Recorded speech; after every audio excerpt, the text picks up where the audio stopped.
दर्शक हो नमस्कार. वेधकमध्ये स्वागत आहे. मी प्रशांत आराध्य. उजनी अपडेट 25 ऑगस्ट 2026 सायंकाळची स्थिती. उजनी धरण 99.89% भरलं आहे आणि आता पूर नियंत्रणाकरता म्हणून उजनी धरणातून भीमा नदीच्या पात्रामध्ये पुन्हा पाणी सोडण्याची प्रक्रिया सुरू करण्यात आली आहे. 5000 क्युसेकनं पाणी सांडव्या वाटे सोडत जात आहे. वीज निर्मितीसह हा विसर्ग 6600 क्युसेक इतका आहे.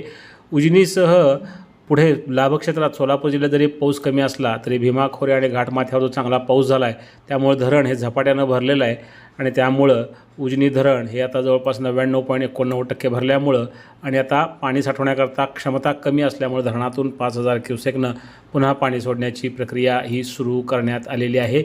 वीज निर्मितीसह एकूण हा 6700 क्युसेक्सचा विसर्ग आहे. धरणातला एकूण पाणीसाठा हा 117 TMCचा आणि यातलं उपयुक्त पाणी हे 53 TMCहून अधिक इतका आहे.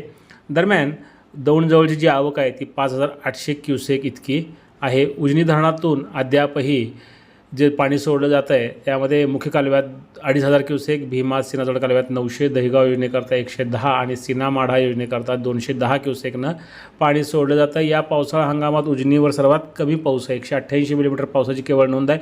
अन्य धरणांचा विचार करता उजनीवर या पावसाळा हंगामात सर्वात कमी पाऊस आहे. याचबरोबर सोलापूर जिल्ह्यात लाभक्षेत्रातही पावसाचं प्रमाण खूप कमी आहे. दौंडची आवक ही 5800 क्युसेक इतकी आहे.